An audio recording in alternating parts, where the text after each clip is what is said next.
माँ पर लिखी कई कहानियों की तरह ये छोटी सी कहानी, जिसका शीर्षक है माँ का आखिरी खत, आपको भावुक कर देगी। इस कहानी को पढ़ने के बाद आप अगर माँ से नाराज भी हैं तो ज्यादा देर तक नाराज नहीं रह पाएंगे। रात के 12 बज चुके थे। माँ कभी दरवाजे की तरफ देखती तो कभी एक नजर घड़ी की तरफ। माँ की आंखों में और चेहरे पर चिंता साफ नजर आ रही थी। थोड़ी ही देर में दरवाजे की घंटी बजी। माँ ने काफी तेजी से दरवाजा खोला और सामने बेटे विक्रम और बहू मान्यता को देखकर पूछा, इतनी देर क्यों हो गई? मैं कब से तुम्हारी राह देख रही थी। माँ, मैं अब छोटा नहीं हूँ, तुम मेरी चिंता मत किया करो। विक्रम घर के अंदर प्रवेश करते हुए बोला। बेटा कितना भी बड़ा हो जाए, माँ के लिए छोटा ही रहता है। चलो छोड़ो, हाथ पैर धो लो, मैं तुम्हारे लिए खाना लगा देती हूँ। माँ ने दरवाजा बंद करते हुए कहा।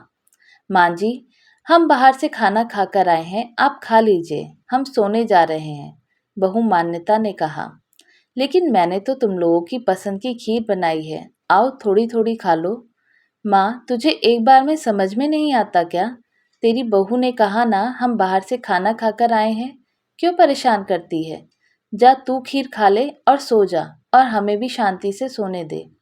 माँ अकेले कैसे खीर खा सकती थी और उसे बिना खाए नींद कैसे आ सकती थी, क्योंकि बेटे के इंतजार में उसने भी कुछ नहीं खाया था। वो किचन में गई, एक गिलास पानी पिया और अपने रूम में चली गई। सुबह 10 बजे विक्रम की आंखें खुली। बाजू में मान्यता अभी भी सो रही थी। विक्रम हॉल में आया तो लैपटॉप के पास रखी एक चिट्ठी पर उसकी नज़र पड़ी। यह चिट्ठी किसकी हो सकती है, यह देखने के लिए उसने चिट्ठी खोलकर पढ़ना शुरू किया। मेरे लाल, तू सोच रहा होगा कि एक ही घर में रहते हुए ये चिट्ठी क्यों? मैं तुम्हें बोलकर भी ये बता सकती थी। हाँ, बता सकती थी, अगर तू मेरी बातें सुनना चाहता तो। किसी एक्सप्रेस गाड़ी की तरह तू आता है और कुछ ही पलों में निकल जाता है। खैर वो सब जाने दो। कल तुम्हारा जन्मदिन था, इसलिए मैंने खीर बनाई थी। सोचा कम से कम आज के दिन साथ में बैठकर खाना खाएंगे। मगर मैं यह बात भूल गई थी कि मेरा बेटा बड़ा हो चुका है, तो अपने दोस्तों के साथ पार्टी करके खाना खाकर आया।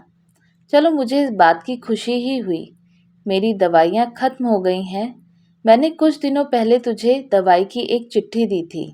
अगर वक्त मिले तो वह दवाई मुझे लाकर देना, मुझे थोड़ी राहत हो जाएगी। विक्रम को याद आया कि 4-5 दिन पहले माँ ने एक दवाई की चिट्ठी दी थी। उसने अपने ऑफिस के बैग में जाकर उस चिट्ठी को तलाशा और उसे खोलकर देखा। उसमें लिखा था, मुझे ऐसी दवाई लाकर दो जिससे मैं अपने बेटे को भुला सकूं। विक्रम को एहसास हुआ कि मुझसे बहुत बड़ी गलती हो गई है। उसकी आंखें नम हो गईं।